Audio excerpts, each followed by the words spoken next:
นอกจากการสนับสนุนช่องของเรานะครับผ่านการกดไลค์กดแชร์แล้วก็ Subscribe นะครับผมปัจจุบันนะครับผมช่องของเราได้เปิดช่องทางใหม่ๆนะครับผมเพื่อให้ผู้ชมนะครับผมและแฟนๆของช่องนะฮะสามารถให้การสนับสนุนช่องเล็กๆช่องนี้นะครับให้ได้ไปต่ออย่างต่อเนื่องนะครับและมั่นคงนะครับผมด้วยระบบสมาชิกนะครับผมที่ช่องเราเพิ่งเปิดขึ้นมานะฮะซึ่งทุกคนสามารถที่จะกดสมัครนะครับผมสมาชิกนะครับผมที่ปุ่มจอยนะครับผมหรือปุ่มสมัครสมาชิกนะครับผมที่มุมขวาล่างใต้คลิปนะครับผมหรือมุมขวาบนในหน้าต่างของช่องนะครับผมเพียงเดือนละ50 บาทเท่านั้นนะครับผมโดยมีสิทธิพิเศษมากมายไม่ว่าจะเป็นตราประทับแสดงระดับหลังชื่อนะครับผมเป็นรูปเรือชิปเปอร์ที่ออกมาแบบอย่างสวยงามนะครับผมพร้อมกับอีโมจินะครับเป็นรุ่นพี่แฮมชิปเปอร์นะครับผมสุดน่ารักนะครับซึ่งใช้ในการพูดคุยนะครับผมในช่องคอมเมนต์พร้อมสิทธิพิเศษต่างๆมากมายที่กำลังจะตามมาในอนาคตนะครับผมอีกอย่างหนึ่งคือทั้งการชมคลิปแบบ Exclusive นะครับก่อนใครนะครับผมหรือโอกาสที่จะได้ทำกิจกรรมต่างๆร่วมกันในอนาคตนะครับผมก็สำหรับสมาชิกเท่านั้นนะครับผมที่เก็บสิทธิ์นี้เอาไว้ให้กับทุกๆท่านนะครับแต่หากระบบสมาชิกยังไม่หนำใจนะครับผมเรายังมีช่องทางอื่นให้สนับสนุนกันนะครับผมไม่ว่าจะเป็นระบบซุปเปอร์แตงนะครับผมซึ่งหากผู้ชมเนี่ยเจอสัญลักษณ์นะครับรูปหัวใจนะครับผมที่มีดอลลาร์ไซน์นะครับผมหรือสัญลักษณ์รูปเงินดอลลาร์อยู่เนี่ยข้างใต้คลิปใดคลิปหนึ่งเนี่ยสามารถที่จะคลิกนะครับผมเพื่อโดเนทนะครับผมแทนคำขอบคุณนะฮะเพื่อเป็นการสนับสนุนช่องได้นะครับหรือจะเป็นการโดเนทนะครับผ่านบัญชีธนาคารนะครับผมซึ่งได้ใส่รายละเอียดเอาไว้แล้วนะครับข้างใต้คลิปนี้นะครับผมเอาไว้ที่คำบรรยายใต้คลิปนอกจากนั้นนะครับผมเรายังได้เปิด Line Open Chat นะครับซึ่งชื่อว่า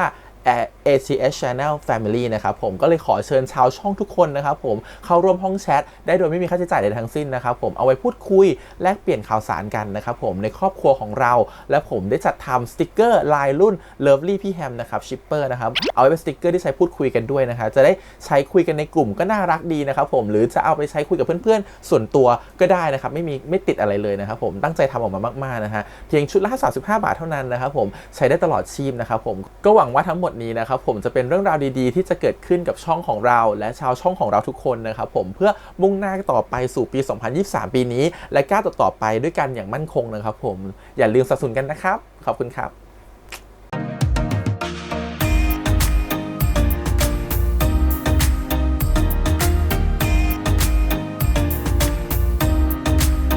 สวัสดีครับยินดีต้อนรับสู่ช่อง ATS Channel นะครับกับผู้แข่งขันการ reaction นะผมวันนี้กับพี่แฮมกับพี่แอดนะครับผมกับการ reaction ซีรีส์เรื่องอย่าเล่นกับอนนท์นะฮะ EP ที่3แล้วนะครับผมก็อย่ามาเล่นกับไฟฮะEP ก่อนเขาก็มีคำแซ่บๆทิ้งเสื้อไว้แบบหยอดคิดว่า EP นี้น่าจะต่อตั้งแต่เริ่มจะไปส่งบ้านหรือจะไปห้องผมใช่แต่เราreact version YouTube นะครับเพราะ react version uncut ไม่ได้นะมันมีฉากอย่างเงี้ยเพราะฉะนั้นสิ่งที่จะเกิดขึ้นคืออาจจะหายไปเลยตั้งแต่เปิดมาอะไรเงี้ยแต่ไม่รู้ว่าคิดว่า uncut คงจะมีฉากอะไรให้ได้ดูแหละเพราะมันเหมือนกับเป็นความต่อเนื่องเนาะก็ไปลองดูในอันคัทนะครับเพราะว่าเราอาจจะไม่เวลาดูอันคัทนะเพราะฉะนั้นเราอาจจะไม่รู้ว่ามีฉากอะไรก็มาสปอยกันแล้วกันว่าในอันคัทอาจจะมีลูกๆคำๆหรือเปล่ารอดูโอเคงั้นเดี๋ยวมาเริ่มรีแอคกันนะครับผมก่อนอื่นขอบคุณก่อนเลยทำมันดีชาแนลนะครับแล้วทางไอชีอีที่ยังทำเรชั่นได้นะครับเดี๋ยวไปดูกันเลยครับผมกับอย่าเล่นกับอนนท์ครับผม Best Friend Series EP ที่3ครับกูขอโทษที่กูหลบหน้ามึงนะแล้วก็ที่พูดจาไม่ดีใส่มึงคนนั้นแฟนเก่ามึงเหรอ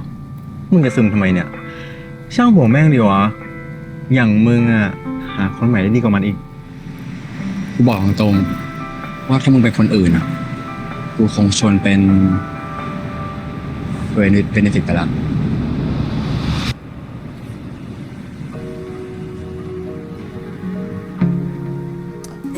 คือเขาต่ออยู่นะนึกว่าจะหายไปเลยตื่นเช้ามาอาบน้ำก่อนก็ต้องมีบ้างเดี๋ยวมันจะดิสคอน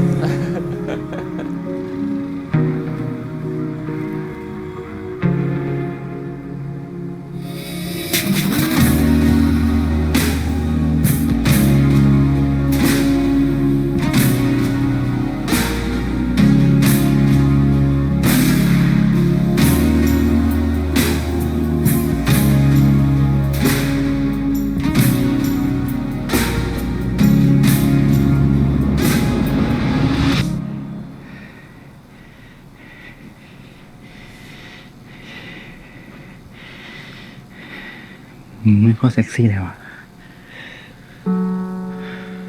ชอบเขาแหละเดี๋ยวเขาเซ็กซี่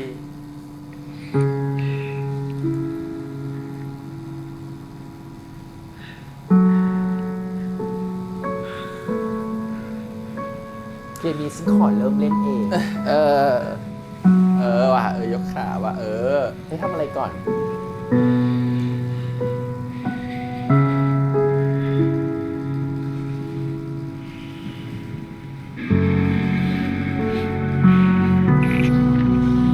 ฉันยกขาให้คุณจับขา ขาอันเรียวยาวของฉัน เราต้องทำข้อตกลงกันก่อน ก็ตกลงเลย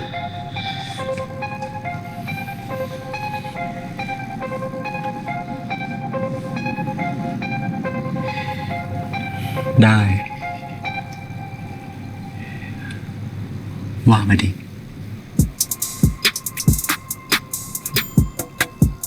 อันนี้ก็คือข้างแล้วแหละอะไรก็ได้ฉันก็เอาหมดแหละอย่างเงี้ย รู้ว่า ข้ ต้อง อ ต่อ ที่ รอ หนึ่ ง ง ตอนไหน เราจะทำเรื่องแบบนั้น ไม่เกินอาทิตย์ละ 2 วัน โอ้โห 2 วัน จะหลาย มัน รอ น้ บ อย ได้ ไป ใช่ อะ ไหม ถ้าไม่โอเค ก็จบ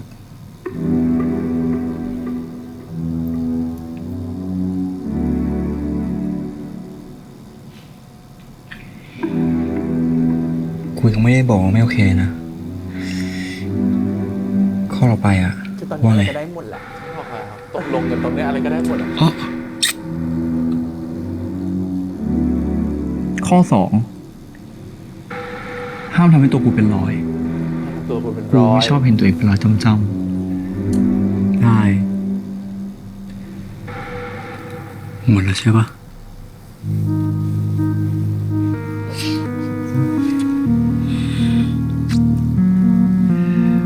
แล้วก็ต้องให้กูยินยอมก่อนทุกครั้ง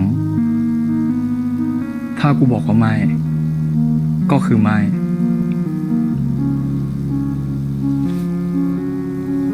แล้วก็ต้องใส่ถุงยางก่อนทุกครั้งด้วย ยังไม่ลืมบทนี้นะ ยังไม่ลืมบทที่จะพูดด้วยถุงยาง ใช่ ห้ามทำตัวลุ่มล่ามในออฟฟิศ มันก็ดีนะเออ คนอื่นห้ามรู้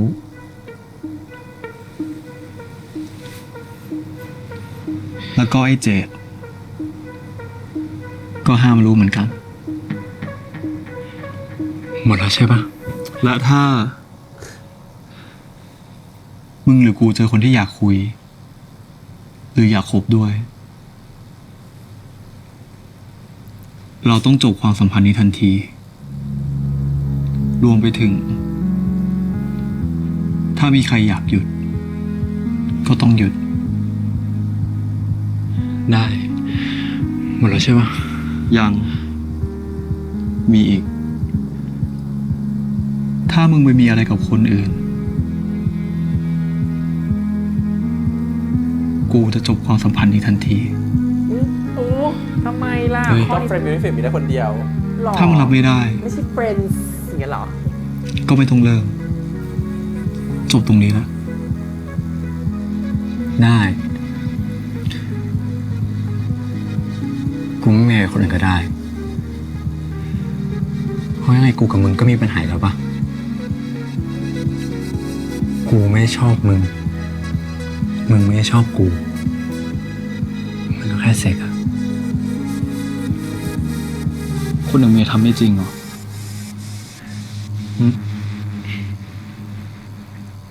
ไม่รู้อ่ะ กดยากมากอ่ะ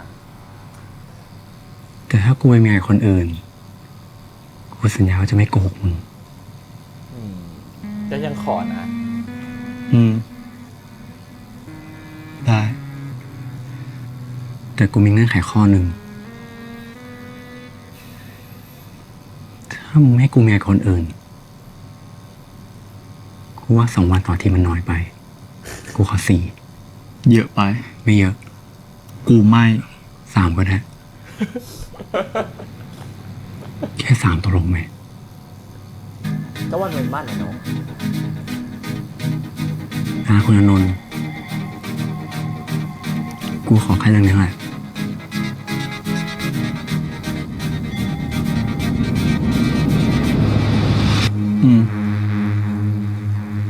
ได้ เ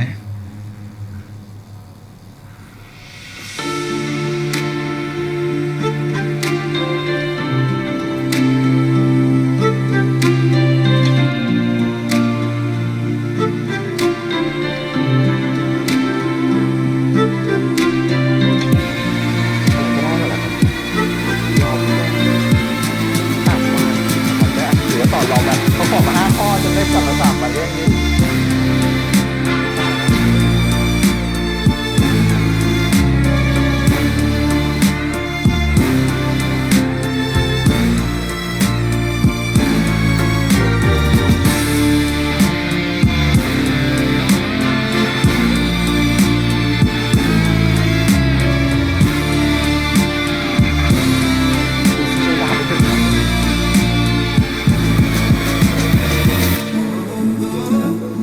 อันคัตเตอร์เยอะกว่านี้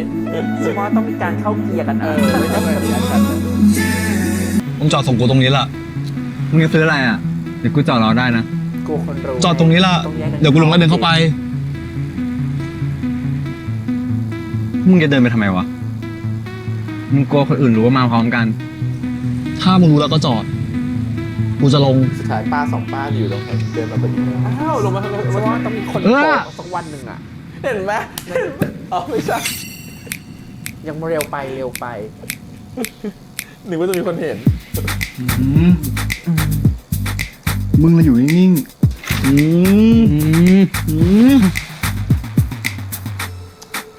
เหมือนก็เคยเที่ยงกระหือรือทุกวันเลยอย่างเงี้ย เออ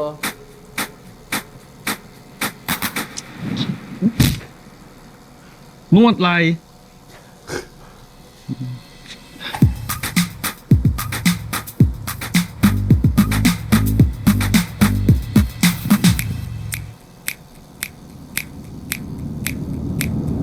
เข้าใหม่ตามมัน นี่คือวันที่ให้วันที่แม่ก็ให้ขนวดหลัง นี่ไง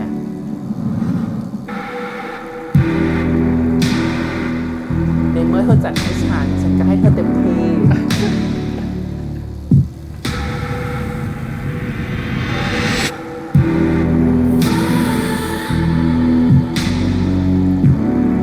ที่ว่าพอมันถึงจุดหนึ่งนะ แล้วมันจะกลายเป็นการเกิดขึ้นแล้วอะ ใช่ แล้วมันขัดเขา มัน ไม่ ส ได้ นุกไปแล้ว มันขัดเขาไม่ได้อะ แล้วกดก็ดูจะเป็นแฟนกันด้วยนะกดเหมือนความเป็นแฟน มั กัน น ค่อนข้าง ด้วย ผูกมัดนิดนึงนะ มันไม่ใช่แค่การมาหานะแต่เป็นการกำหนดแต่ว่า3 วันในสัปดาห์ มันไม่ใช่นิ้วเมื่อไหร่ก็แวะมา ใช่ใช่ เออ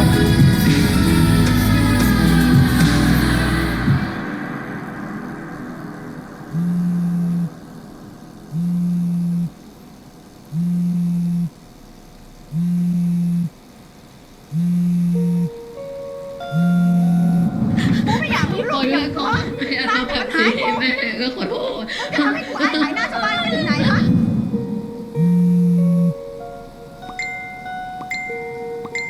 มึงไม่รับเหรอ มีอะไรปะเอื้อ เปล่าอะแม่กูแค่ตามกลับบ้านเฉย งั้นมึงกลับบ้านเถอะ คิง อืม คืนนี้ถ้าจะมาก็มานะ มึงไม่กลับบ้านเหรอวะ ไม่อะ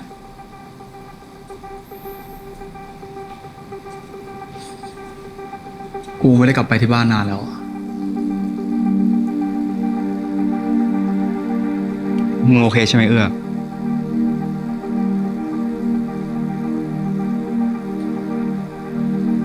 เอาเป็นว่า ถ้าเผื่อมึงถึงแล้วอะโทรมาหากูนะ เดี๋ยวกูลงไปรับ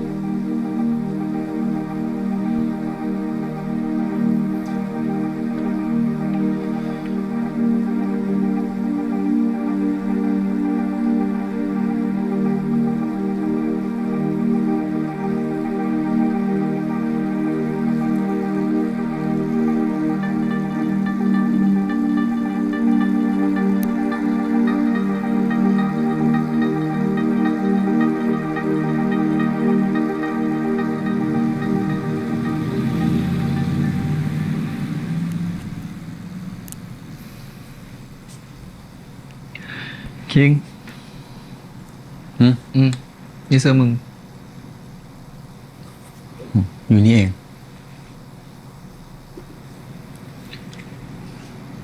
เอาไปเก็บไว้ที่รถมึงด้วยดิ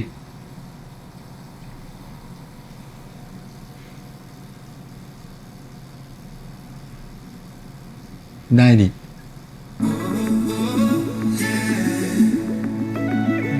อะไรอ่ะคิดเยอะไป เยอะไป อะไร เอ้ย เขาเห็นแล้วเซ็กซี่ อะไรอันนี้นี่ไปไหน คิดว่าจะเปลี่ยนบรรยากาศ ช่วงนี้ชอบ เร็วอะไร ร้องเพลงนะ เดี๋ยวกูเช็ดผมให้ กูทำเองถนัดกว่า เบียร์ เอานี่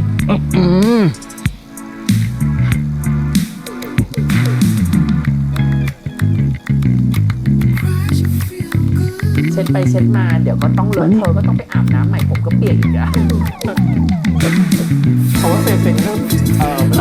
ไม่แบบสะอาดหรอก เหงื่อออกไง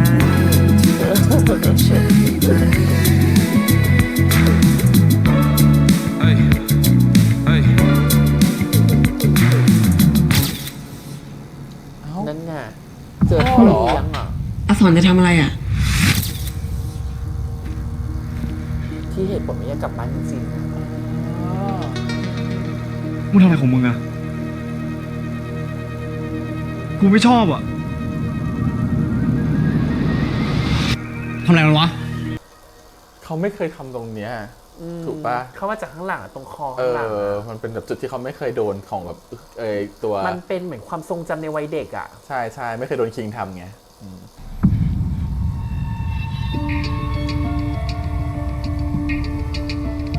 มึงทำอะไรของมึงอะกูไม่ชอบอะกูทำให้มึงตกใจเหรอ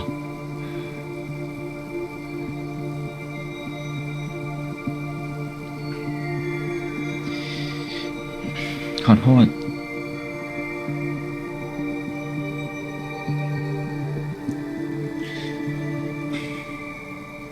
กูสัญญา อะไรที่มึงไม่ชอบกูจะไม่ทำ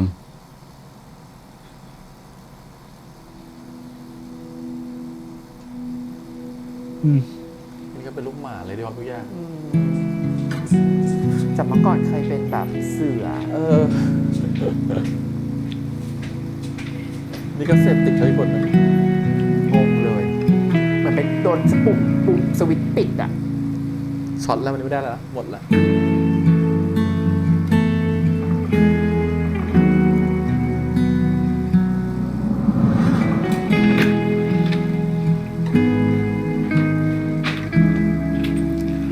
เอื้อ อ้าว มาซื้อฝาก อันนี้ของเอื้อเหรอครับ ใช่เดี๋ยวสิ เฮ้ยอุ้ยมีสีด้วย ชอบมาเลยครับ ชอบใช่ไหมเอื้อจะได้ไปวาดรูปไงเห็นไหม เอื้อสอนอาวาดรูปหน่อยได้ไหม ได้สิครับ แล้วคุณจะวาดรูปอะไร ก็รูปภูเขาครับ เพราะว่ามันง่ายมากที่สุด ชอบภูเขา ครับ เอาสินี่ปึ๊บแล้ว นี่ฮะ โอ้โหพ่อเลี้ยง เดี๋ยว พ่อเลี้ยงหรือเปล่า เอื้อจับมืออาวาดเลยดีกว่า เขาเรียกมา อสรจะทำอะไรอ่ะ ยุงเนี่ยจุดเริ่มเลย นี่ ผิวเอื้อสวยๆเนี่ยไม่อยากให้มีรอยยุงกัด เพราะว่าพอเปิดแม่มาเห็นแล้วแม่ไปลงโทษลูกหรือเปล่า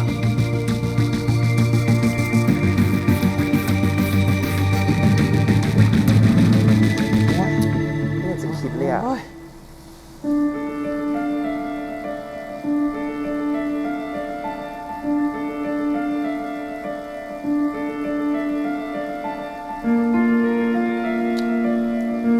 ตัวละครแบบตัวละครที่โดนอะไรมาเยอะมากอะ ทั้งแม่ ทั้งพ่อทั้งพ่อเลี้ยง และแฟนอีกอย่าง โอ้ยสารพัด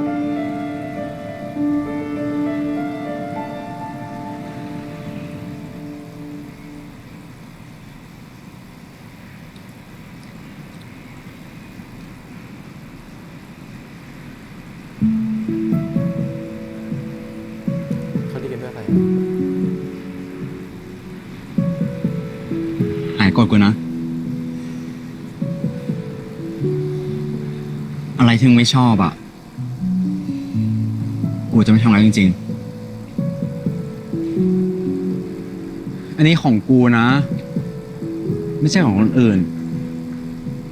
มึงจะไม่เอาจริงๆหรอนะ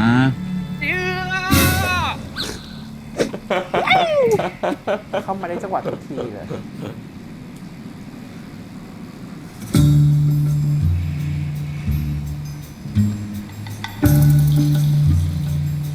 มึงแก้อะไรเอ้ยไอ้คิง กูขอโทษ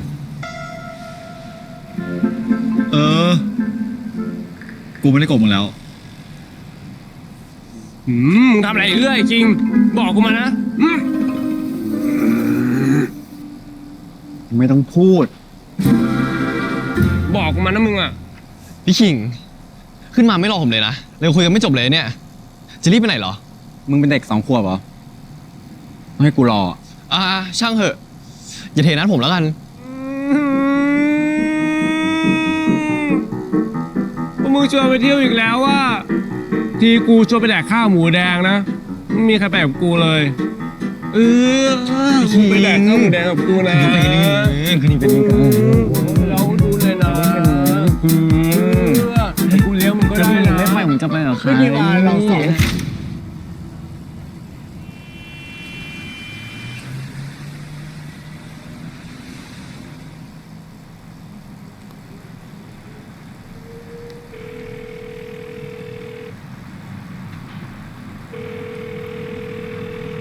สวัสดีครับคุณอานนท์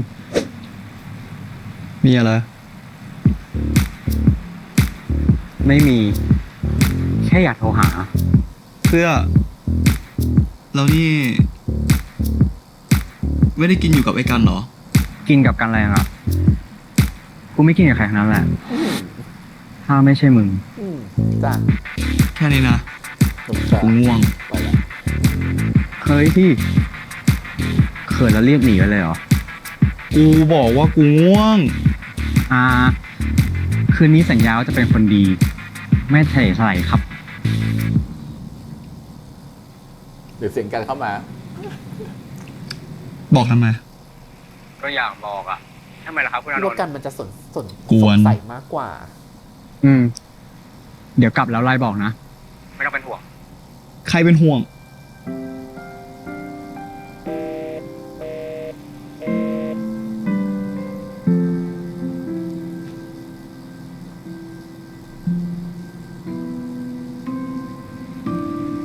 แน่ พี่คิง คุยกับใครอ่ะ ไม่บอก ไม่บอกก็ไม่อยากรู้ก็ได้วะ ว่าแต่ ไปได้ยัง อยากเข้าแล้ว ปะ ไป สัญญาจะเป็นเด็กดีดูสิ เขาก็คงเป็นเด็กดีแหละ มาแค่มาเช็คเอ็ดติ้ง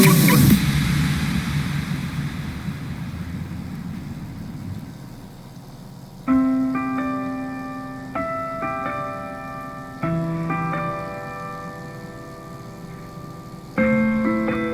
อ้โหไม่ได้โทรหาคิงนะ ชีวิตตอนนี้ไม่มีใครอะนอกจากคิง โล่งมากเลยอะ ทำงานไม่ต้องคุยกับลูกค้า ไม่ต้องคุยกับเอเจนซี่อะไรอย่าง เอ เงี้ย อแต่ว่าเบื้องหลังนะ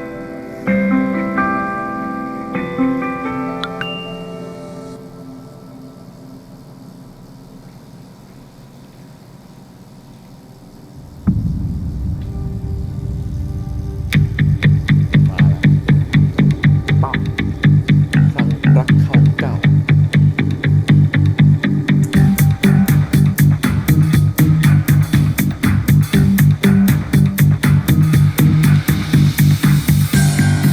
จะอยู่เฉยๆให้เขามาหา หรือจะออกไปหาเขาหรือจะหนีเขาหรือจะยังไง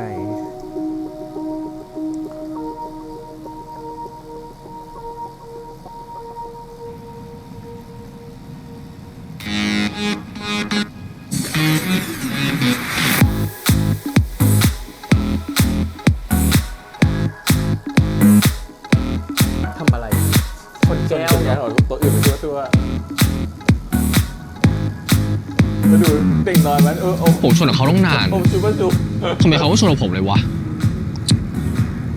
เซ็งเว้ย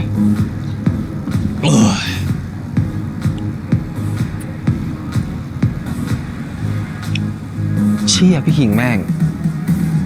นั่งอยู่เฉยๆก็มีสาวมองทำไงวะพี่บอกชื่อผมหน่อยเด้ มึงเลิกอมไอ้เหี้ยนี่ก่อน ทำไมวะพี่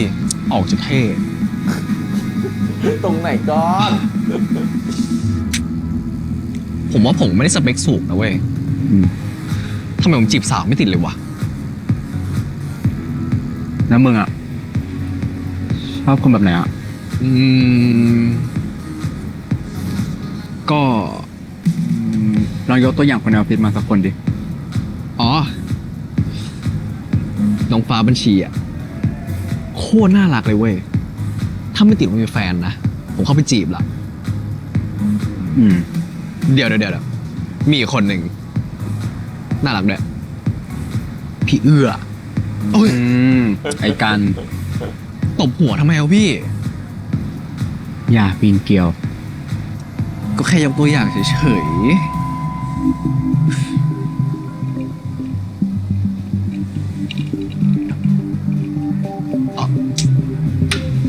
สงสัยว่าคืนนี้ผมต้องกลับบ้านคนเดียวแน่เลยวะ ขอชนแก้วด้วยได้ไหมคะ อืม วันนี้ผมไม่ดื่มอะครับ ขอชวนอันนี้แทนได้ไหมครับ น่ารักจัง เออเฟรนช์ฟรายอร่อยดีนะการสั่งมาเพิ่มดิ ฮะ เชี่ย นี่มันพี่คิงตัวปลอม เร็ว ก็ปฏิเสธแบบ ยังอ้อมๆ ก็ไม่ ทำ เอา สนใจ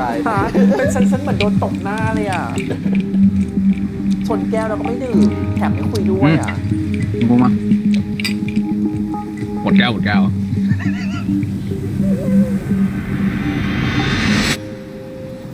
มันจะชนแก้วแตกเลยนะป้า เดี๋ยวมันบาดนะ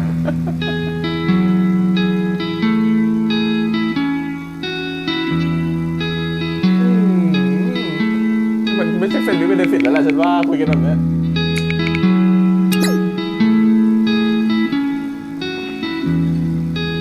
อ่ะ พี่เอื้อสวัสดีครับ โคตรแห้งเลยวะ เอากาแฟปะ อ๋อกำลังจะเอาพอดีเลย เดี๋ยวผมชงเองดีกว่า อ๋อ เนี่ยแล้วไปบอกว่าอีกคนหนึ่งที่สเปคก็คือพี่เอื้อเดี๋ยวคอยดู เดี๋ นะ ยวมีคน หลัง ถือ จากเนี้ยอ่ะ เดี๋ยวมาดู เชี่ย ตาให้ฉันว่า เข้าตา เป็นไรอ่ะโหเขาทาครับ เฮ้ย อย่าไปขยี้มันนี่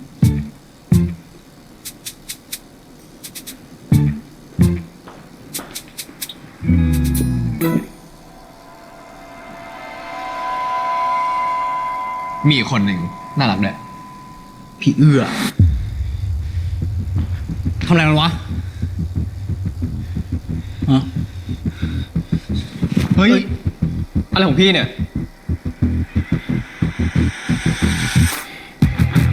อะไรชิง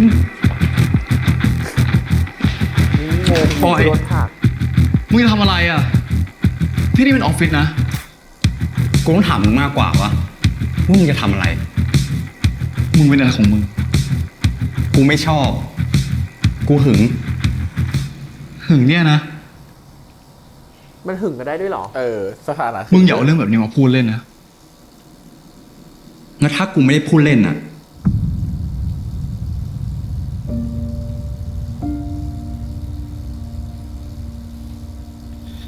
มึงไม่เคยจริงจังกับใคร อย่ามาพูดแบบนี้กับกู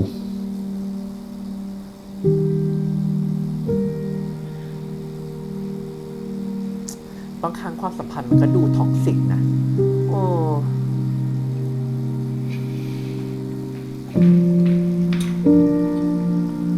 น้องก็ไม่เชื่อ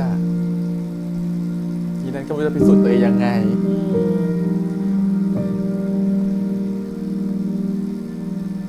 ในส่วนที่พี่บอกแล้วนะครับพี่คิง มีอะไรเพิ่มไหมครับ โมโหอยู่ เดี๋ยวโดนอีก ไม่ อ่ะ งั้นเดี๋ยวผมกลับบ้านเลยแล้วกันครับอ่ะพี่เอพี่เจตครับ ไปครับ สวัสดีครับ สวัสดีครับ พี่คิง สวัสดีครับอ่ะพี่มงคลครับ กลับบ้านแล้วครับ สวัสดีครับ เดี๋ยว ไปไหนอ่ะ กลับบ้านนะครับ กลับบ้าน ไป เป็นน้องจะกลับก่อนพี่ๆเขาได้ไงให้อยู่กันหมดเลย ได้ครับ รอแป๊บนึงอยู่ตรงเนี้ย กลับก่อน ต้องเป็นฉัน จากนั้นนะคนเยอะเลย แรก เฮ้ยเจดเดี๋ยวเช็คเมลนะ พี่ส่งไฟล์งานให้ละ ลองดู โอเคครับ สู้ๆนะไปละก็เจอกันน้องๆ ไปละ สวัสดีครับ สวัสดีครับ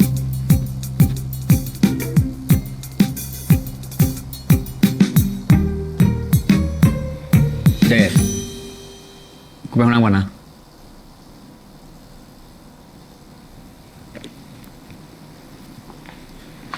ที่ออฟฟิศเขาต้องขออนุญาตกันด้วยเหรอไปห้องน้ำอะ จะบอกให้รู้ไง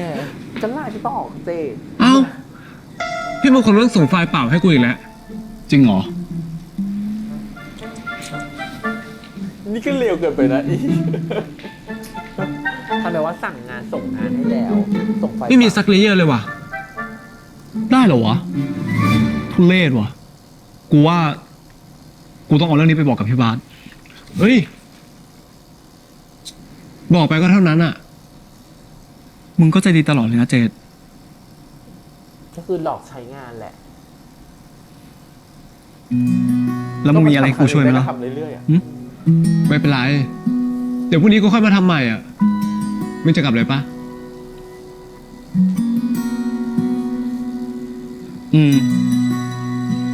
งั้นเดี๋ยวกูไปเข้าห้องน้ำก่อน มึงเก็บของรอไปได้เลย เดี๋ยวกูรอ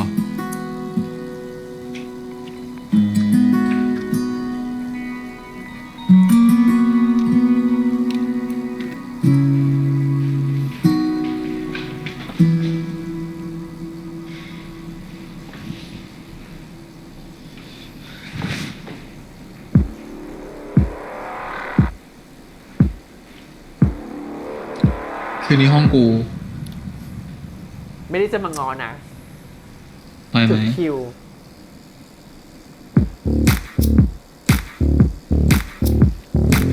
ถึงคิวต้องถวายตัว ง่ายเนาะ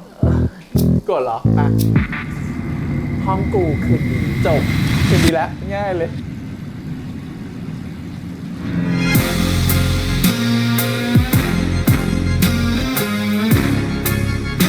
ตายแล้วเมื่อวันเท่าไหร่ฉันก็แบบว่าจัดเต็มจัดหน่วง ไม่ถึงถึงไหนอะ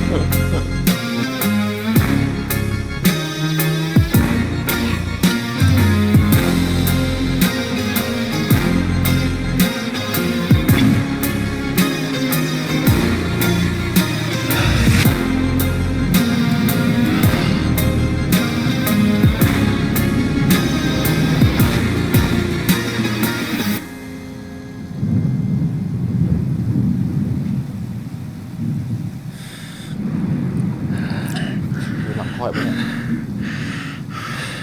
ฉันชอบแบบเนี้ย มึงเลิกเมินกูแล้วสินะ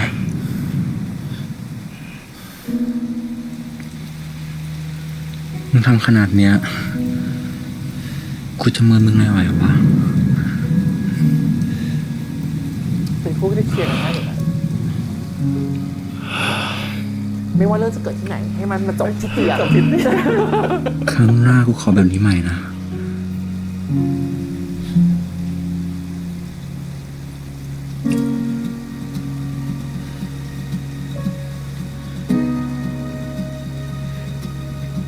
ทำไมมึงถึงยอมนอนกับกูวะ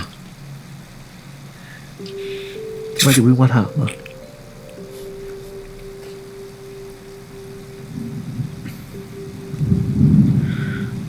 ไม่รู้ดิ กูรู้สึกว่า ถ้าซาวซีกับมึงตั้งแต่แรกอะมึงจะเปลี่ยนใจ แล้วอีกอย่าง มึงดูไม่ได้คนที่ชอบอะไรแบบเนี้ย กูเลยอยากรู้ว่าทำไมมึงถึงยอมกู เพราะชดชีวิตแหละมั้ง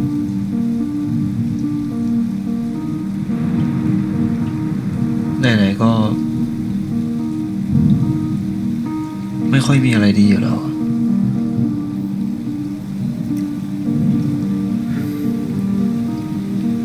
งั้น ให้กูเป็นสิ่งดีในชีวิตมึงไหมล่ะ คนอย่างมึงอะนะ อย่างน้อยๆเรื่องบนเตียงมันก็ชอบไม่ใช่เหรอพ่อเลย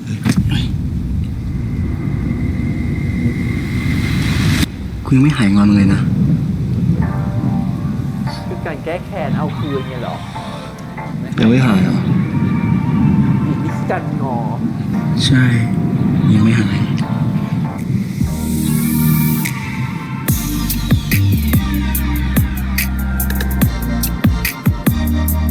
จะมีอะไรไปทำงานนี้ นั่นก็ส่วนงาน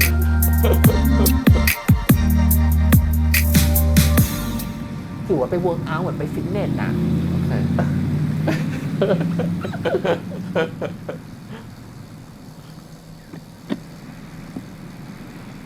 ได้รถมาแล้ว ซ้อมนานมากเลยนะ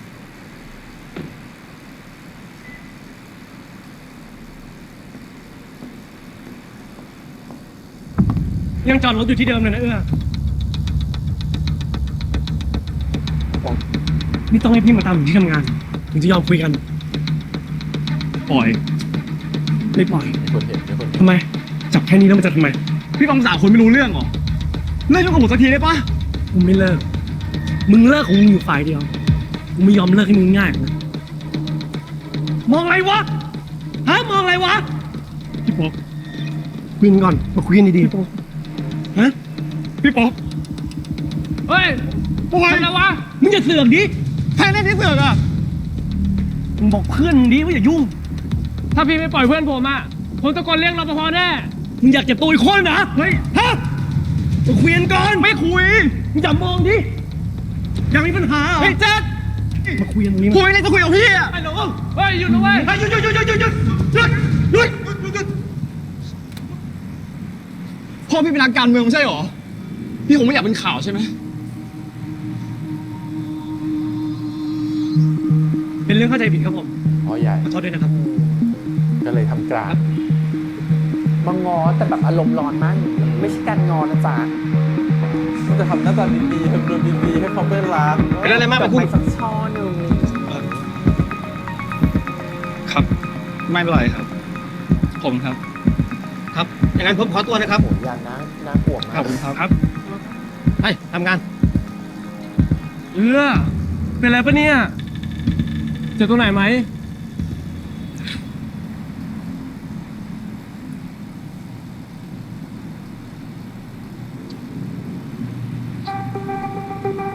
รถคันนี้ก็ได้จากเขาลงเนอะ ไม่น่านะ เห็นเขาบอกว่ารถได้จาก กูว่านะ จับรถคนนี้ คนนี้หรือเป ไอ ล่า พี่ปอกแม่ง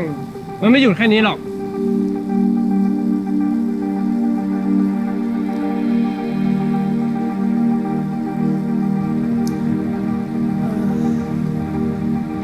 มึงไปแจ้งความปะจับใครวะ ก็แฟนเก่าพี่เอือแม่งมาโวยวายแล้วมันได้ทำอะไรปะยังไม่ได้ทำกูตะโกนให้คนมาช่วยก่อน เฮ้ย ถ้ามันไปคอนโดมึงอะมันไม่กล้าทำแบบนั้นหรอก ไปแจ้งความกับกู ไปแจ้งความกัน ไม่ได้เขาใหญ่ ไม่เป็นไรหรอกมึง อืม แต่กูว่ามึงต้องไปนะเว้ย กูคุยเรื่องพ่อไปแล้วอะมันคงไม่กล้ามาทำอะไรกูหรอก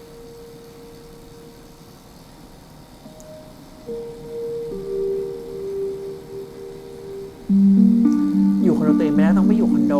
เฟรนด์วิดเบนฟิตแล้วล่ะ อันตรายของตัวเอง มีเรื่องให้เราสองช้อยคือกลับบ้านกับอยู่กับคิง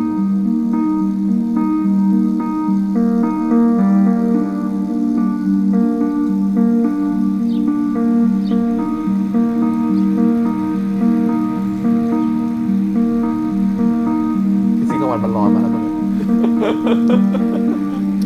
ก็วิวไง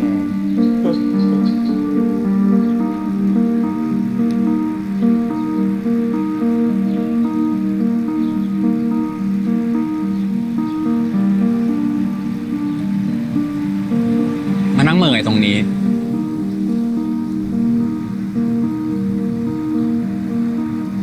เปล่า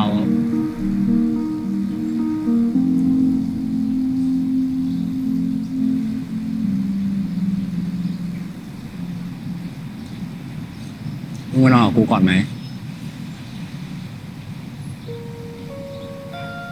ไม่ทันขัดค พี่คิงพี่คิงแกบักด่วน ที่เขาต้องเดินวิ่งจากออฟฟิศมาขึ้นไอ้ตัวนี้ มึงไปแก้บักก่อนปะใช่พี่ไปเร็วบอสเรียกแล้ว ำแต่ในเรื่องมันอาจจะอยู่นอกตึกก็ได้เป็นระเบียงนอกตึกอะไรอย่างเงี้ย นี่คนที่อยู่ละแวกนั้นรู้ดีไงว่าไอ้ที่ใครมาก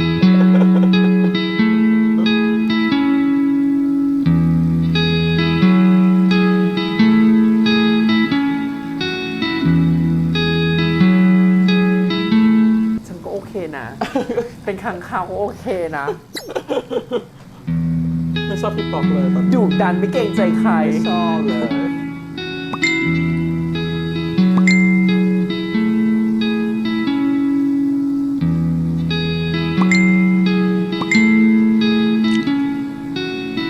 ก็ตอบอยู่ นี่ไง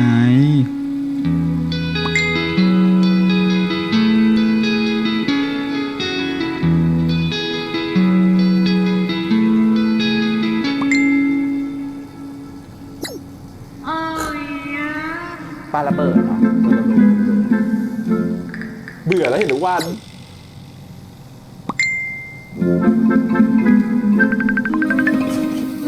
ไม่เคยรอคำตอบหรอก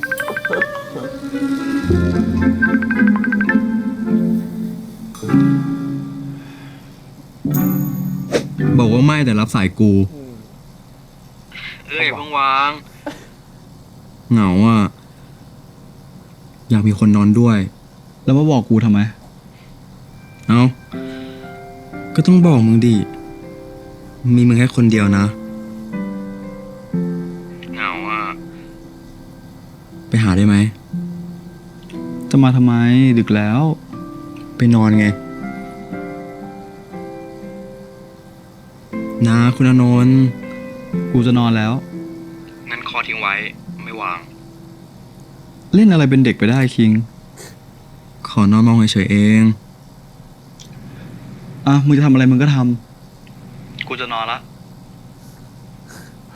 เปิดไลฟ์ไปไงเหรอ ให้ดูแล้วฉันก็นอนโชว์อย่างเหรอ อะไรอ่ะ ยั่วเหรอนั่นไงเขาเหมือนเขากำลังมุดไปใต้ผ้าห่ม เข้าใจ โอ้ยตายละ เฮ้ยไม่เอาเท้า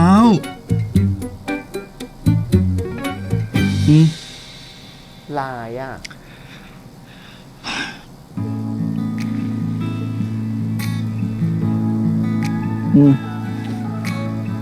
พอใจยัง ใครมันจะทำอย่างเงี้ยก็มีแต่แฟนอ่ะ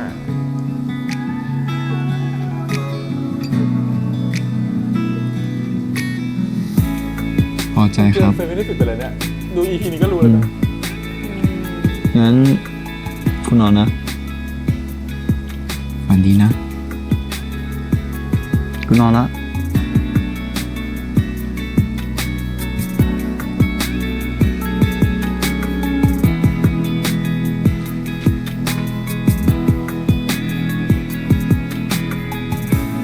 ใช้เทคโนโลยีให้เป็นประโยชน์ เธอ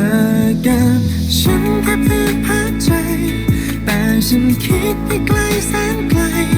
ไม่ต้องการจะเป็นเพื่อนใคร เปลี่ยนได้ไหมเป็นคนรู้ใจ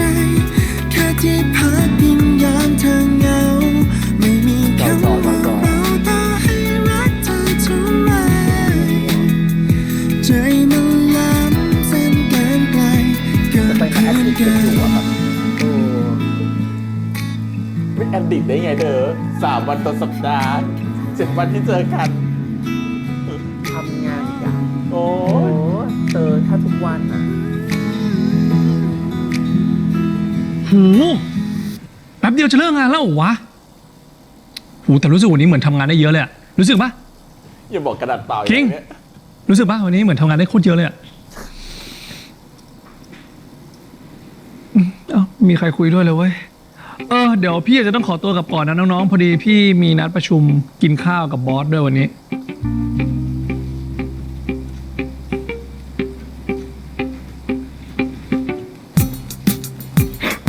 ลืมไปเปิดไฟ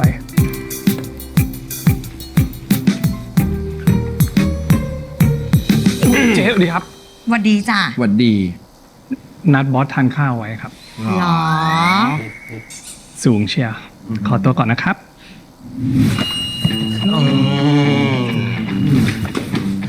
วันนี้มันต้องมาสีใส่สีฟ้าแล้วโอเค อะไรตายละทุกคนมางานก็สายกลับก็กลับก่อนทำตัวเป็นลูกคุณไม่ได้เนี่ย นี่ฉันรู้แล้วทำไมถึงงานเข้า คิงแกใส่เสื้อสีไปกาลกินี นี่ไง ก็เราจะนี่อะไรอะเจ๊ เนี่ยการตลาดโทรมาแจ้งว่า ลูกค้าไม่ยอมกดโปรโมชั่นเพราะมันบักเยอะ นี่มันเกี่ยวอะไรกับสีเสื้อผมอะ เกี่ยวสิยะ นี่เธอดูแหกตาดูค่ะ วันนี้วันศุกร์สีดำกากินีต้องสีฟ้าฉ่ำๆแบบนี้ค่ะฉ่ำๆไปแล้ว อุ้ย ป้าทมวะ ฟ้าถมนะ อย่าโบมันยังมาเซลอ้ายป้าสลังเฮโอ้เอาปะคาจิมาคาจิผู้ชายชมมาเทเหรอ พ่อบอกเลิกไปแล้วว่า นี่ไงหมวยฉันบอกแล้วครับกางเกงแกสีไปกาลกินี หัดดูบ้างนะรายการแฉมดดำเขาก็บอกไว้เนี่ย ตัวเองด้วยอ่ะ ดูตลอดตีดีใจดาด้าพูดเราตลอดทั้งรายการเลยฟังไม่รู้เรื่องอะสิ ชอบเก่งดีนะ ชอบบ้าสิ นี่คิงวันหลังอ่ะ หัดเช็คสีเสื้อก่อนออกจากบ้านบ้างนะ ครับเจ๊ ฉันกลับบ้านแล้วนะทุกคน บ๊ายบาย เฮ้ยเดี๋ยวเจ๊ ฮะ ไม่ทำโอเหรอ ไม่อ่ะ ลูกรอ โหยลูกหรือหลูวะ หลัวก็ได้ก็คนมันมีหลัว เจ๊แมวเหมือนเดิม2,500 อะไรอ่ะ หมวยกลับบ้านไม่ต้องโทรหาน้องใจแววอ่ะ นี่มามาเลยส่งจูด้วยนะหมดเลย โอ้ยปวดหลังเหลือเกินเว้ย ไม่อยากทำงานละ มึงกลับก่อนเลยก็ได้นะไอ้กัน ฮะทำไมวะพี่ งานไม่ได้เยอะอะเดี๋ยวกูดูเอง มึงกลับไปเถอะ งั้นเดี๋ยวผมกลับก่อนแล้วกันนะ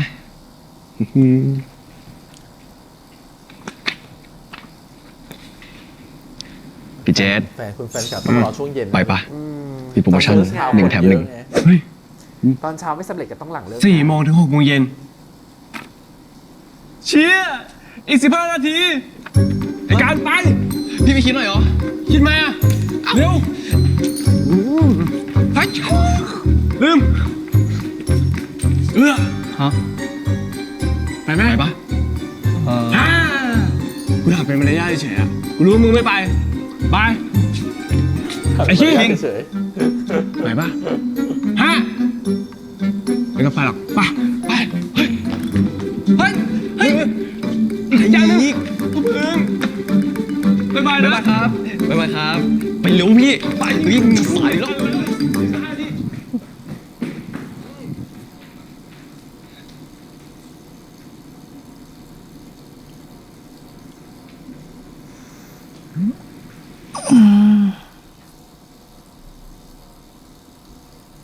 ว มึงกลับก่อนได้เลยนะ ไม่ต้องรอ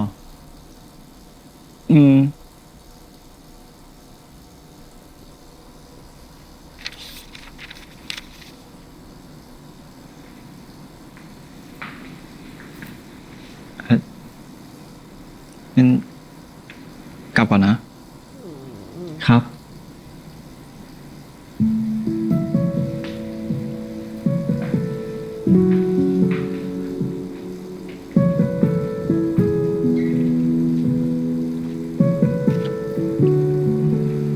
ใส่ตาแบบเชื้อเชิญมากเลยอ่ะ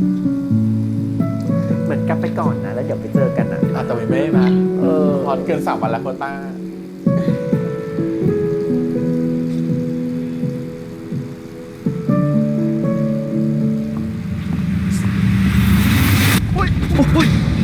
ไงพี่บอกเพื่อนกลับบ้านกันหมดแล้วดิฮะแบบเนี้ยมันมีใครปกป้องแล้วดิใช่ไหมเราเลิกไปแล้วอะ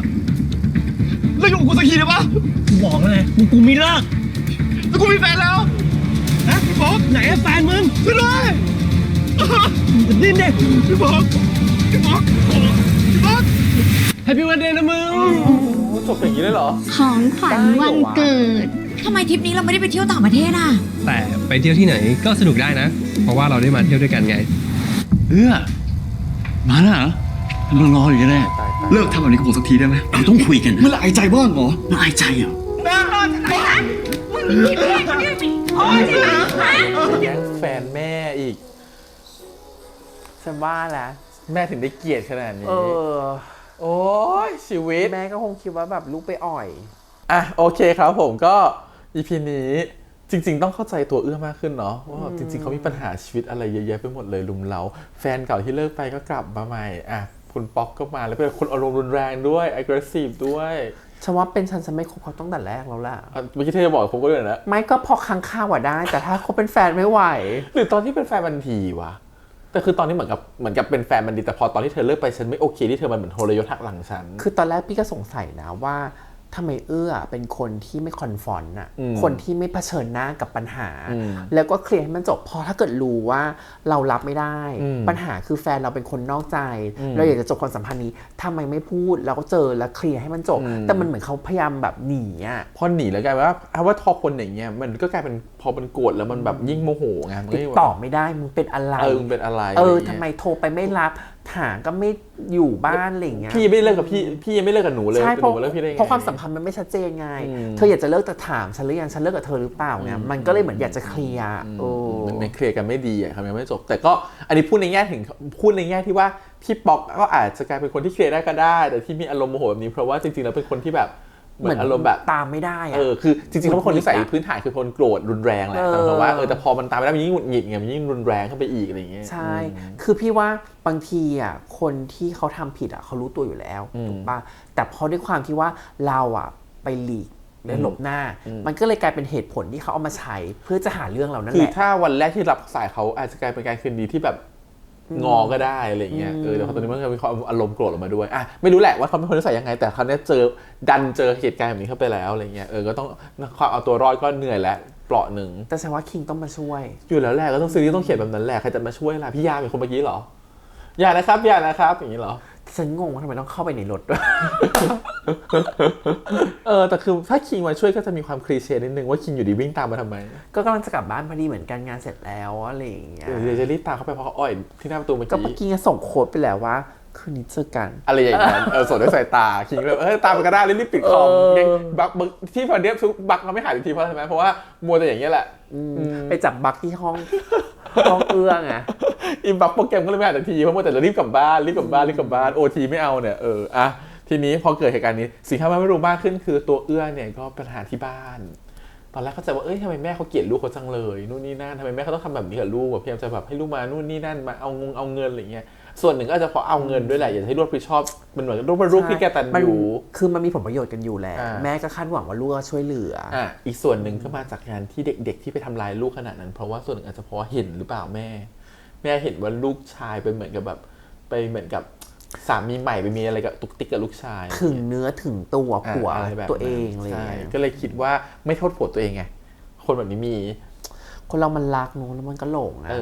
มองอะไรมันก็ถูกไปหมดอ่ะแล้วก็อาจจะไปโทษลูกตัวเองว่าลูกตัวเองไปแบบไปทำเพราะรู้อยู่แล้วว่าลูกตัวเองมันเป็นตุ๊ดเป็นแต๋วใช่ไหมที่เหมือนเขาไปพูดบยอนที่ EP 1ใช่ไหมที่เหมือนว่าทำไมไปทำตัวแบบนั้นหน้าบ้านหรืออะไรแบบนั้นเพื่อนมาส่งถึงบ้านก็ยังไม่ได้เลยอะไรอย่างเงี้ยคือพอยิ่งเห็นรูปเป็นแบบเนี้ยก็ยิ่งเข้าใจไปได้ว่าหรือเพราะเป็นเธอแหละที่ทำให้มันเรื่องเกิดขึ้นเพราะเป็นเธอแหละที่ทำให้สามีฉันเป็นแบบนี้อะไรอย่างงี้ไปยั่วเขาหรือเปล่าอะไรแบบนั้นก็เลยแบบมองลูกแง่ไม่ดีก็ไปทำให้ลูกต้องแบบเป็นแบบไปลงโทษกับลูกเพราะดูจาก EP หน้านี่ขนาดมาอยู่ตอนโตแล้วยังโดนลงโทษเลยยังโดนไล่ตีเลยแม่ก็รู้อะไรอย่างเงี้ยแล้วแบบผมใหม่จะเป็นแบบนั้นไงที่ใส่เคยเห็นมันหลายเคสเหมือนกันนะแต่งงานใหม่แล้วพ่อแบบสามีใหม่เป็นแบบเนี้ยกับลูกชายอะไรอย่างเงี้ยเคยเห็นมัน2 เคสเหมือนกันที่คนใกล้ๆคนรู้จักกันมาอะไรเงี้ยน่าสงสารชีวิตปวดหัวเขาก็ต้องออกมาอยู่กับเองแหละแต่อันนี้คือแบบอีนี่ออกมาอยู่เองก็ยังโดนพันธะต้องกลับไปหาไปทำไทยอะไรเงี้ยไม่ละฉันนะแค่สงสัยว่าป่ะ แม่ต้องการอะไร ถ้าแม่แค่ต้องการแต่เงินน่ะก็ไม่ต้องกลับมาบ้านพอรู้ถ้าเกิดเรื่องแบบนี้มันเคยเกิดแล้วแม่ก็รู้ว่าเหมือนเอาเชื้อเพลิงอ่ะกับไฟมันอยู่ใกล้กันอ่ะถูกปะเพราะถ้าเกิดตัวเองต้องการเงินก็บอกว่าถ้าจะตัดปัญหานั้นลูกช่วยค่าใช้จ่ายที่บ้านหน่อยโอนมากี่บาททุกเดือนก็จบไปใช่ปะหรือมันมีอีกแบบนึงคือแม่ไม่รู้แต่แรกแม่ที่ต้องมารู้ตอนตัว เพิ่งมารู้เหรอเมื่อกี้ตอนตัวอย่างคือแม่ที่แม่ให้มาหาเพราะว่าไอ้พ่อก็ขยันขยอทุกวันเลยว่าให้ลูกกลับมาขึ้นมาแม่บอกกลับมาสักทีขี้เกียจฟังเขาบ่นหรือเปล่าแล้วเพิ่งมาเห็นตอนฉากนั้นพอดีก็เลยบอกเอ้ามึงโตแล้วยิ่งทำไมยุ่งกับพวกอะไรอย่างนี้หรือเปล่าไงแต่พี่แค่รู้สึกว่าหรือปะตัวคือด้วยความที่ว่าการที่เขาเจอมาตั้งแต่เด็กเนาะมันเป็นการที่แบบเขาเจอแต่ปัญหาแต่เขารับมือโดยการที่เขาเก็บไว้ข้างในคนเดียวแล้วสงสารมันคงอึดอัดแล้วมันคงแบบ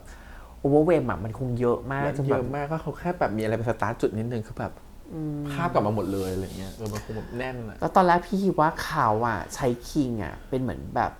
เพื่อตอบสนองความสนุกแต่จริงๆแล้วพี่รู้สึกว่าจริงๆแล้วคนเรามันมีความเครียดนะมันเกิดเทนชันเกิดขึ้นมันมีวิธีการคลายเครียดอย่างนึงก็คือการมีเซ็กส์นะพี่ว่าอาจจะออกไปในทางไหนไม่ได้ก็ออกทางนี้ก็แค่คิดเหมือนกันนะความรู้สึกคือด้วยความที่เขาเป็นคนเก็บอะไรมาเยอะเรื่องเครียดตอนนี้ 4-5 อย่างรอให้จัดการแต่ไม่จัดการนะทิ้งไว้ก่อนมันเหมือนก็มาหาความสุขใกล้ตัวก่อนที่เร็วที่สุดตอนนี้คือการมีเซ็กส์อะไรอย่างเงี้ยเพราะว่าในตอนนี้มันหาความสุขในเรื่องอื่นไม่ได้เลยเรื่องความสุขเรื่องนี้คือตอนนี้มีคิงอยู่ข้างๆแล้วก็มีการมีเซ็กแต่ว่าลึกๆตอนนี้เขาก็รู้สึกดีกับคิงทำให้เรามองถึงว่าจริงๆแล้วแต่เดิมเขารู้สึกดีกับคิงอยู่แล้วตั้งแต่นานแล้วแหละแต่แค่เขามองว่าคิงเป็นคนที่เจ้าชู้ไม่โอเคเขาเกลียดคนเจ้าชู้เขาเกลียดคนแบบสกินชิปเขาเกลียดคนที่เหมือนกับว่าถึงเนื้อถึงตัวอะไรแบบนี้คือมันอยู่ในความทรงจำของเขาที่มันไม่ดีมาก่อนอะไรเงี้ยเขาก็เลยมองว่าคนนี้ไม่ดีแล้วคนนี้คงเป็นไปไม่ได้อะไรเงี้ยแต่พอสุดท้ายคืออยู่ดีคิงก็ทำดีทุกวันจนรู้สึกว่าเฮ้ยจริงๆก็รู้สึกดีกับเขาแหละแต่ทำยังไงดีนะไม่อยากจะใจอ่อนให้เขานะแต่มันก็เผลออะไรอย่างเงี้ยเป็นความรู้สึกแบบนั้นทำว่าแต่ที่มันเกิดขึ้นคือไปกว่านั้นคือแปลเป็นเฟรนด์ไม่เบเนฟิตแต่มันแบบโหที่มันเป็นอยู่ตอนนี้มันไม่ใช่คือพี่ว่าเฟรนด์ไม่เบเนฟิต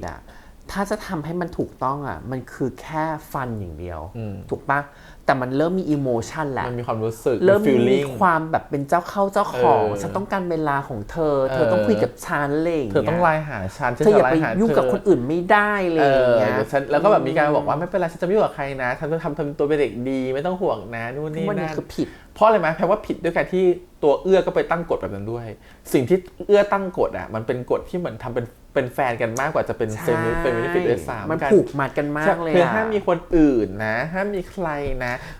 ะระบุเวลาแบบนี้นะ3 ครั้งต่อสัปดาห์นะคือมันแบบมันเป็นคอนดิชันของแฟนซะมากกว่าจะเป็นเบเนฟิตด้วยซ้ำเพราะเธอบอกตั้งกฎว่าเธอห้ามไปมีกับคนอื่นเท่ากับว่าเธอต้องโฟกัสแต่กับฉันแล้วพอโฟกัสกับฉันมันเหมือนกับตลอดเวลาที่ฉันว่างฉันคิดถึงคนอื่นไปแล้วฉันก็ต้องคิดถึงเธอมันก็หนีกันไม่พ้นไงแล้วพอเธอไปเที่ยวหรืออะไรก็ห้ามทะเลทลายไงเพราะถ้าทะเลทลายมันจะกลายว่าฉันกลัวเธอจะไปมีคนอื่นถูกป่ะมันยิ่งเหมือนกับคอนดิชันที่ตัวของเอื้อตั้งมาเป็นคอนดิชันของแฟนไม่ใช่แฟนไม่ได้ฟีดมันผูกมัดไปทุกทางถ้าฉันบอกว่าไม่ก็คือไม่อย่างเงี้ยคือคอนดิชันแฟนจะชัดอะไรอย่างเงี้ยมันเลยผูกมัดตัวเองไปเรียบร้อยแล้วเพราะนั่นกลายเป็นว่ามันก็เป็นการเปิดโอกาสให้คิงด้วยตัวคิงมันก็อยากทำแบบนั้นอยู่แล้วถูกป่ะคือคิงมันโอเคมันเซย์เยสเพราะว่ามันไม่ติดอยู่แล้วมันไม่ติดเพราะมันโอเคกับเอื้อมากไงเพราะนั่นกลายเป็นมันไม่ติดแต่สิ่งที่มันทำแต่สิ่งที่เอื้อตั้งกฎขึ้นมาไอ้กฎแบบนี้ทำให้คิงกับคิดว่าเขามีความเป็นเจ้าของเอื้อมากขึ้นไปอีกเพราะเอื้อคือคนเดียวของเขาเพราะเขาบอกว่ายังไงตอนนี้เขาไม่มีใครแต่ถ้าเอื้อไปอยู่ใกล้ใครไปทำอะไรใกล้ชิดกับใครมันไม่ได้นะต้องเงินล้านต้องเท่ากันใช่เพราะฉันก็ยอมแล้วไงฉันไม่มีใครแล้วเธอก็ต้องมีฉันคนเดียวอะไรอย่างเงี้ยโอ้โหพี่ว่ามันยิ่งแบบมันก็ยิ่งทำให้ตัวของคิงยิ่งแบบโหรู้สึกกับเอื้อมากขึ้นไปอีกจริงๆไม่ได้เป็นการผูกมัดคิงนะพี่ว่าการตั้งเงื่อนไขแบบนี้มามันคือการผูกมัดตัวเอื้อเองนะใช่และอย่างหนึ่งคือคำว่าพอเป็นแบบเนี้ยมันก็เปิดโอกาสให้คิงทำเต็มที่ยิ่งตัวเองรู้สึกกับเอื้ออยู่แล้วใช่ไหมก็ทำตัวเหมือนเขาเป็นแฟนกันแล้วอะโทรถามไถ่นู่นนี่นั่นขอเช็คไลน์เซาซีขอไลน์ตอนกลางคืนแล้วอีลึกๆของเอื้อมันก็ชอบมันก็เลยแบบกฎที่มันมีอยู่ค่อยๆเบรกลงไปไลน์คอก็ได้เห็นหน้าก็ได้มันก็ยิ่งเหมือนกับคุมตัวเองไม่อยู่เหมือนกันเพราะตัวเองก็เหมือนเสพติดเขาโดยที่ไม่รู้ตัวเพราะคอนดิชันที่ตัวเองตั้งขึ้นมาเงื่อนไขที่ตัวเองตั้งขึ้นมามันทำให้ตัวเองเสพติดเขาโดยไม่รู้ตัวรู้ป่ะเพราะอะไรคือพี่ว่าเอื้อเขาคิดไว้แล้วมันคือเกมถ้าเขาจะเล่นให้ปลอดภัยมันต้องสร้างกติกาขึ้นมาถูกปะแต่เขาไม่รู้หรอกไอ้กติกาเนี่ยมันสร้างมาเพื่อมาทำให้เขาออกจากนี้ไม่ได้มันดิ้นไปไหนไม่ได้แล้วเป็นกติกาทำให้ตัวเขาไปเสพติดตัวคิงเสียเองอะไรเงี้ยมันกลายว่าเขาไม่ได้เป็นคนคุมเกมมาตอนเนี้ยกลายเป็นกติกาเขาตั้งขึ้นทำให้เขาอินมาตัวเองมันอยู่ในเกมแทนอะไรเงี้ยก็ ทำอะไรไม่ได้นะคะคิดว่าส่วนหนึ่งก็เพราะความผิดพลาดตรงนี้ แต่อีกอย่างหนึ่งคือคนดูก็ชอบคนดูก็โอเค เขาก็น่าจะได้คู่กันอะไรอย่างเงี้ย แต่เธอเขามีแบบว่าสกินชิปก็ลดอยู่นะถึงแม้จะเป็นเวอร์ชัน YouTube อ่ะคำว่า YouTube ก็โอเคอยู่นะเขาไม่ได้แบบว่ารู้สึกว่าก็คือมันไม่ได้ตัดหายไปเลยมันเข้าใจในเรื่องอยู่ว่าเขามีอะไรกันบ้างอะไรเงี้ยก็ถือว่าเปิดมาพอสมควรคิดว่าในอันคันน่าจะยิ่งกว่านี้ถ้าใครได้ไปดูมาคอมเมนต์ให้ฟังด้วยละกันอะไรเงี้ยว่าแบบว่าเขาจะแบบดุเดือดเลือดพล่านขนาดไหนแต่ฉันชอบนะตอนซีนเขานอนคุยกันนอนทับกันนะนอนทับกันนะพี่ว่ามันเหมือนแบบว่ายังไงดีอะเหมือนเราอะเปิดใจแล้วเราอะยอมหันหลังให้หมายความว่าเราไว้ใจเขานะถูกปะเพราะเราไม่รู้ว่าเขาจะทำอะไรข้างหลังเราอะไรเงี้ยพี่ว่ามันเป็นโพสิชันที่แบบมันเหมือนแบบฉันอยู่กับเธอฉันสบายใจอะทำว่าก็ทำรู้สึกว่าการที่ใครยอมให้ใครคนนึงทับตัวเนี่ยเลยก็พูดอย่างเงี้ยรู้สึกว่าก็เยอะแล้วแหละรู้สึกว่ามันก็ทำว่าตัวไม่ว่าตัวคิงสบายใจเอื้อก็สบายใจก็ถือว่า EP นี้เป็นแบบนี้ก็ทำให้จริงๆดูเริ่มสงสารเอื้อฉันว่าฉันนะกำลังคิดอยู่ว่าเอื้อจะมี turning point ไหมหมายความว่าเขาอะต้องกลับมาแข็งแกร่งแล้วเขาก็ต้องเผชิญกับปัญหาแล้วเขาจะรับมือกับแม่เขายังไงกับอาเขายังไงกับแฟนเก่าเขายังไงแล้วความสัมพันธ์ของคิงกับเขาจะทำยังไงพี่ว่ามันจะต้องมี turning point เหมือนจุดตอนนี้เขายังไม่กล้าเดินต่อกลับไปกับคิงเพราะเขาคิดว่าตัวคิงเองเนี่ยแหละรู้สึกว่ายังไม่น่าไว้ใจเขากลัวจะเป็นเหมือนคนอื่นๆที่เขาเคยผ่านมาอะไรเงี้ยมันมีหลายอย่างที่ยังไม่น่าไว้ใจเขารู้สึกว่าเขาก็ไม่อยากจะสานสัมพันธ์ต่อก็หลายๆอย่างยิ่งคิงมาออกหน้าออกตาเขายังไม่ชอบอยู่คนละสเปซโอเคก็เอาไปดูกันแต่เรื่องฝั่งเรื่องออฟฟิศอาจจะมีอีกนิดนึงเขาเปิดออกมาคืออีเรื่องพี่อีมงคลเนี่ยพูดมาหลาย EP นะเหมือนกับว่าเป็นปัญหาเหมือนเป็นท็อกซิกที่เกิดขึ้นในองค์กรนี้ทำให้คนที่ทำงานมันแบบเป็นมันทำงานไม่ได้อะใช่แต่ไม่รู้จะจัดการกับคนนี้ยังไงน่าจะเป็นสิ่งเดียวที่จะพูดถึงสังคมออฟฟิศในเรื่องนี้ว่ามันเป็นอะไรที่เหลือก็จะแบบเอาเปรียบเรื่องทั่วไปอะไรเงี้ยก็ประมาณนี้ครับผมกับ EP นี้นะฮะเดี๋ยวรอติดตามต่อกันใน EP หน้า EP ที่4นะฮะ EP หน้าพี่แอดไม่อยู่นะครับผมหรือพี่แฮมคนเดียวก็เดี๋ยวมาดูกันนะครับผมกับพี่แฮมนะครับกับ EP ที่4อย่าเล่นกับอานนท์วันนี้ประมาณนี้ขอบคุณอีกครั้งแล้วก็ฝากกดไลค์กดแชร์กด Subscribe แต่ด้วยเสียงของทาง YouTube Instagram Twitter แล้วก็ Facebook ครับเดี๋ยวไว้เจอกันใหม่ในสัปดาห์หน้านะครับวันนี้พี่แฮมพี่แอดไปก่อนนะครับบ๊ายบาย